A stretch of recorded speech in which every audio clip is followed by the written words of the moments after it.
Don't be so shy.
Good day and welcome to Power of Africa 2022. My name is Ambassador RJ Mahdi of the State of the African Diaspora. Today's theme is about agriculture, the state of agriculture on the African economy. And we're going to talk about challenges and potential solutions. Today we have two esteemed guests on our panel. The first name is Ama. Greetings. Hi, everybody. Thank you for having me. Like you said, my name is Ama Bosele. I'm originally from Canada, but I've been here in Ghana for 3 years now. And I have a background in horticulture. I was a gardener for the city of Toronto. I did that for about 5 years. And since I've been here, I've had such an appreciation for how things grow so abundantly. Like in my own backyard, I have plantain trees growing. I don't know if y'all can see, but it's been a beautiful experience just learning how to grow my own food and live sustainably. So I'm so happy to be here and happy to share with everybody. Great, and welcome. Our next guest today is Jean-Claude. Thank you so much. My name is Jean-Claude Nyomugabo, and I'm based in Rwanda. I'm entrepreneurs who have a background in the agriculture from the university, and I'm the CEO and the founder at Spec Farms. At Spec Farms, we connect farmers with the market, as well as connecting them to extension and financial advices. This is the pleasure to be here, and I hope to share with you the journey for the agriculture. Thank you so much. Great, and welcome to you both. My first question goes to Ama. My first question is, if there was a no-till movement, keeping poop in the loop, tell me about that. Okay. So poop in the loop, no-till movement. I know it probably sounds like some hippie out there stuff, but I promise you it's not. Like ever since I went to horticultural school and I learned how much organisms, on this entire planet literally work to further their purpose with each other. There's like the symbiotic relationship that isn't quite taught to us. Like we're taught that, our waste goes in the rubbish and it gets dumped off a cliff and never to be seen again. And that's just not the case. So like no-till is basically a movement where we honor the land.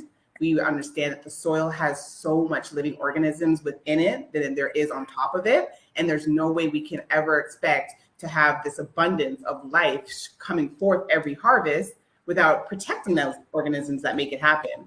So the no-till is like, we want to keep this ground virgin. We want to make sure we're not using, high sodium, high chemicals, anything that, we wouldn't want to put in our bodies. why do we think it's okay to put it in the soil? So that's like the whole no-till movement. Since being here, I've learned about, hard pan. That wasn't something I had experience in Toronto. Like we have a lot of forestry and stuff. So when I came here and I learned about the hard pan, I was like, how do farmers survive? And they were like, they don't. Their crops just, the rains come, wash away the little bit, that's on top. And then the rest is just barren. And it stays that way until somebody breaks through the hard pan to tree.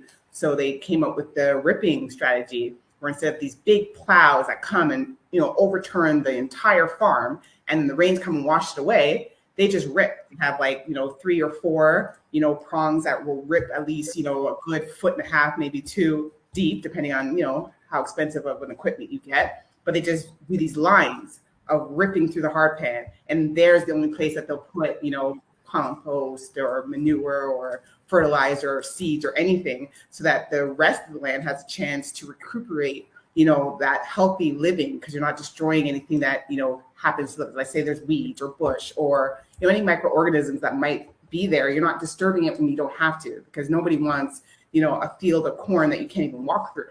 So if these pathways are left undisturbed, only where you want to actually grow the corn is disturbed, you have a better chance of bringing back that soil life.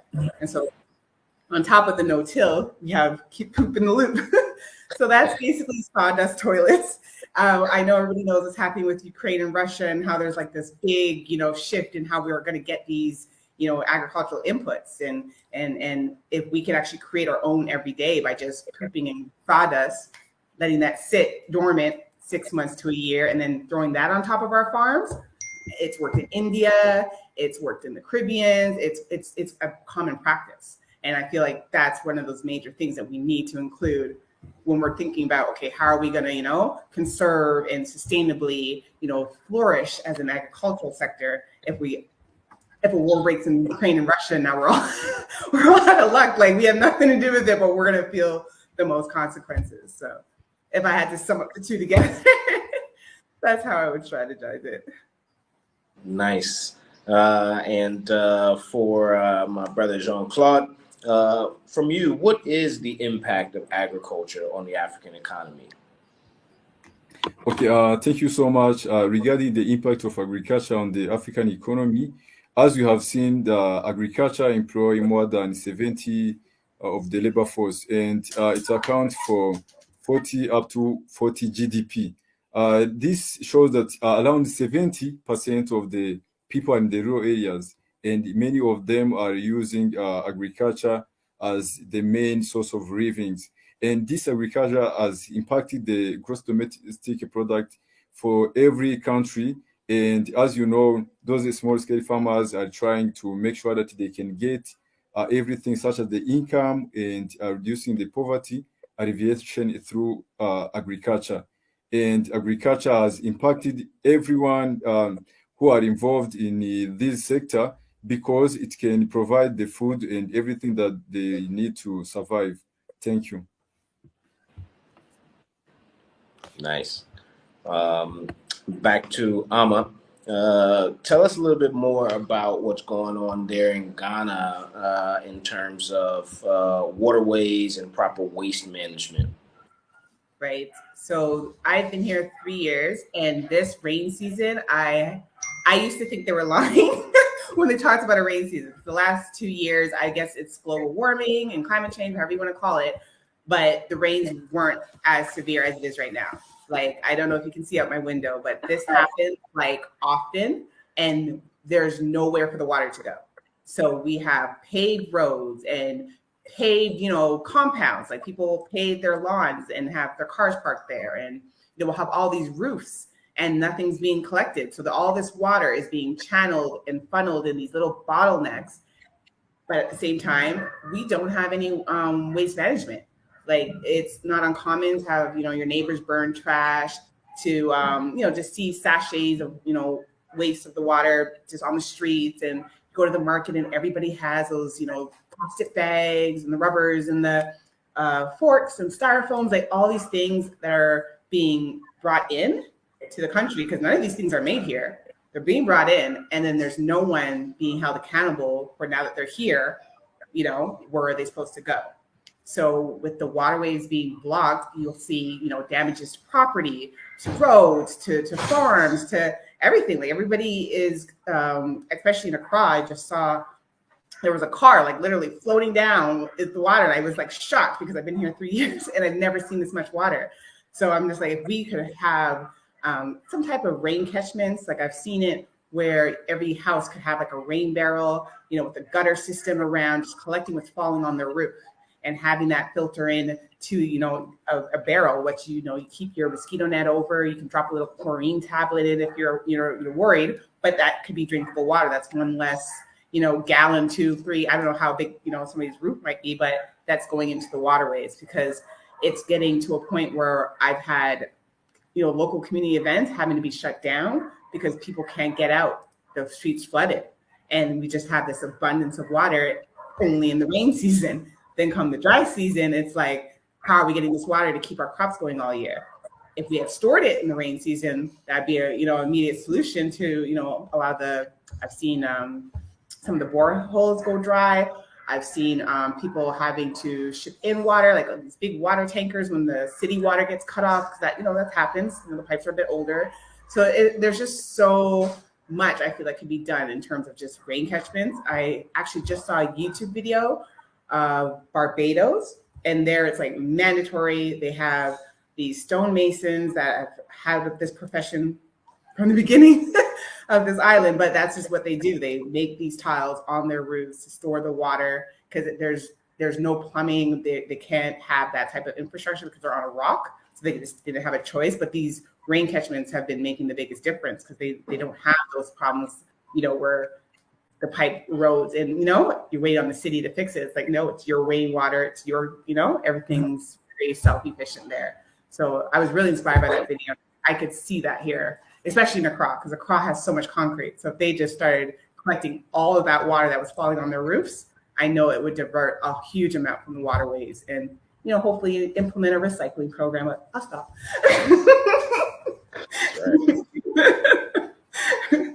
Great idea. Jean-Claude, and to you on that same note, what are some other problems you feel like are affecting African agriculture and what ways can we solve them? Okay, thank you so much. The first problem that affects agriculture in Africa is climate change. The climate has affected the farmers, and some of them are a long dry season and other factors which has led to the introduction of pests and diseases. And those has reduced the yield for the farmers, which have impacted their life. The second is lack of technology and education.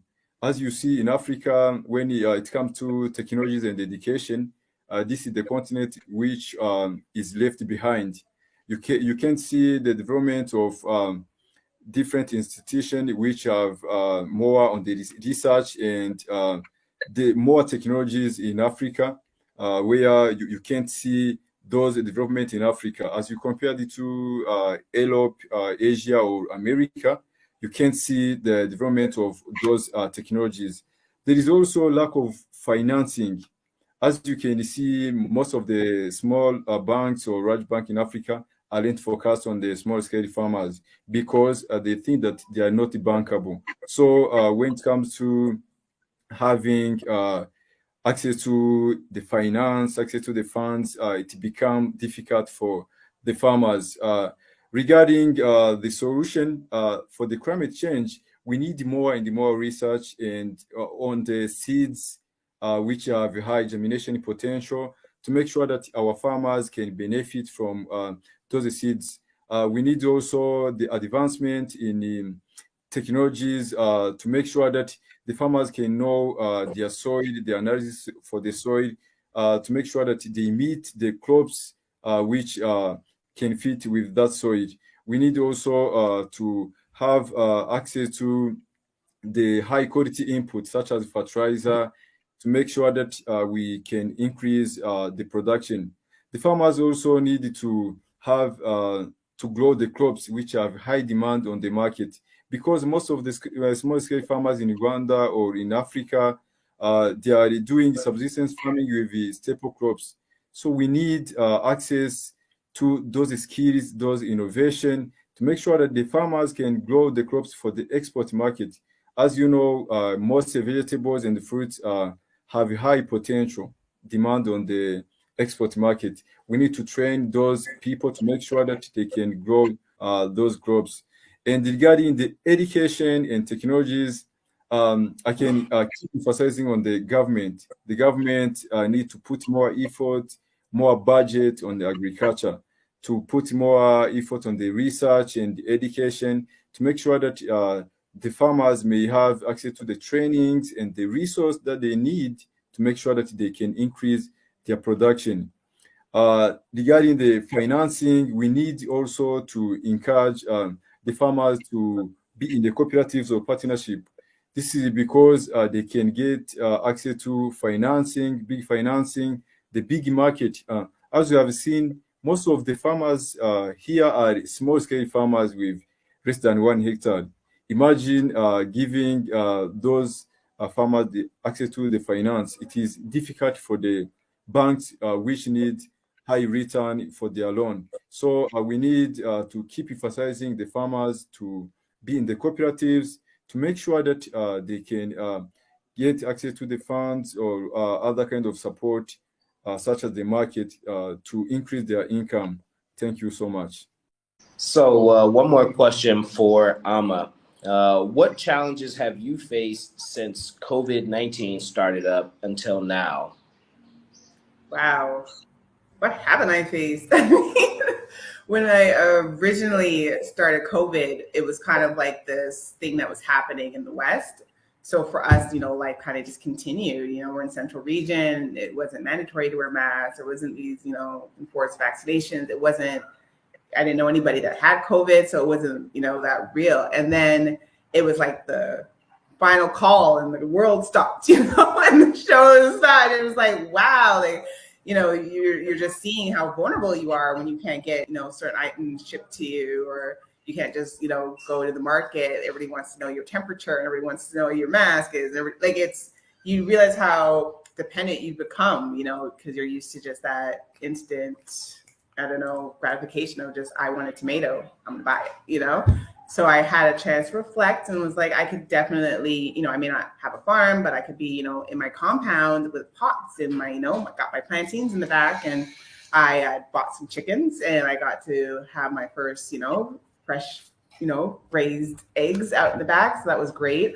I got all the tomatoes from the compost. Like, that's one thing I loved about COVID, was that I had more time to spend, with the family and in the compound. So I got to see, I threw a tomato in the compost over there, and then the rain came and now it's a tomato plant. Like, I may not have noticed that before if I was, still out and about in the world. So it was like, these little things that made me realize how fortunate, this continent really is, that, there is no snow, there is no ice. You can grow your food all year round. And yes, the dry season is very devastating, but if you can harvest, the rainy season to serve you throughout the dry season until the next, it's like you can always have this really healthy, sustainable relationship on this continent that, I know I'm born in Canada, but I hate the snow. I don't understand why I was there for so long. I am so grateful to be here on the continent. I heard it's probably had like a hailstorm in like May, and May is supposed to be like our rainy season. So to have hail, I was like, oh, thank God. But yeah, it's a lot has definitely changed, since COVID for everybody. But I'm almost kind of appreciating the time I've had to really, open my eyes to like the abundance that can grow here with very little inputs, and especially the inputs that's needed. It's kind of like we have that. Like, we have a rainy season, we can harvest water. We have our own like animal waste, our ways. Like, there's many ways that you can, make compost and fertilizers, and you can upcycle even if you don't have, a facility like, we had in Canada where you can just send your rubbish away and it gets dealt with. Even here, like, I've seen buyback programs. If you can like sort your plastic, you can sell them by the kilos, and companies, they like that stuff. If you have a shredder, they'll give you even more of a premium on that same plastic. And all you had to do is make your, your yard look good, or your beach look good, or a local, plot look good. Like, wherever you collected it from, the whole community's kind of better for it. And so if you can make money off of recycling plastic, I don't see why you wouldn't. But even if you can just upcycle it, like, I love seeing people planting in those old like Belle Aqua 19-liter water jugs. Like I thought it was a beautiful idea, and I was like, everybody should be doing that. And so I actually brought some tires in from a group that just had them on the roadside. They were used, nobody wanted them. They were collecting it. I'm not sure why, but I was like, I'll take them. And they gave them to me for free, and they're painted, and I put soil in it and some mulch, some wood chips free from the lumber yard. I just use that as a mulch to cover it up, and I can grow tomatoes that wanted to grow anyways. They were just getting trampled on by my chickens. Of the compost. So it was like, okay, let me just save any tomato plants I can and put them in some tires so they're, up higher and protected away from them. And it's just been working beautifully. And I'm like, and that's like very little input. So I'm like, yay, winning. So yes, COVID has definitely changed things, but there's always a silver lining, I feel. Good job. I'm impressed. Jean-Claude, my last question to you is, tell us about the impact of special agricultural processing zones in Africa. Thank you so much. Regarding the agriculture processing zones, as you see in the agriculture value chain, we need processing. Processing is one of the main activities in the agriculture value chain, and it adds the values to agriculture sectors regarding the production. Because as you can see, the farmers who are involved in production need the people can process agriculture produce.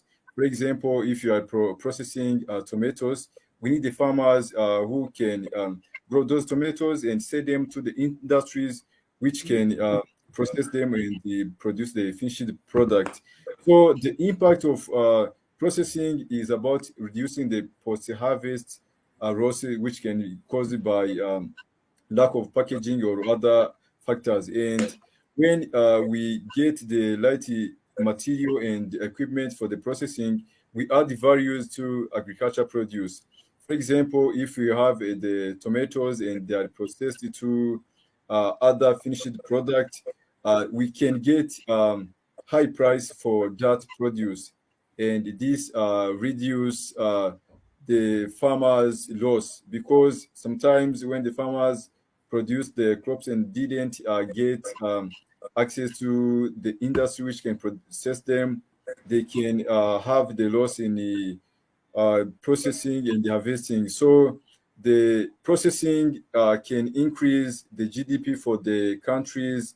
They can increase the income for the farmers who are involved in the production, and this will help the people to get the employment. As you know, when you want to set the industry, you will need the employers, and those are the people who need the job. And when there is a processing industry in your areas, this will help those people to get access to employment opportunities. It also help the country to get the taxes. As you know, when we have many processing industries, you can get access to the taxes, which can also develop the economy for the countries. The processing industry also can help the people to get the market. You can enter the international market, you can enter the European market when you have the basic requirement for the produce. So it helps the people, it helps the country to develop through increasing the GDP, and it can also help everyone who are involved in the agriculture value chain to benefit from agriculture production. Thank you. Thank you, sir. And so we'll end the panel here, but first we'll allow each of you to give some closing remarks. We'll start with you, Alma. So I love that question about processing, because there's a YouTube video, it's called Greed in Tomatoes.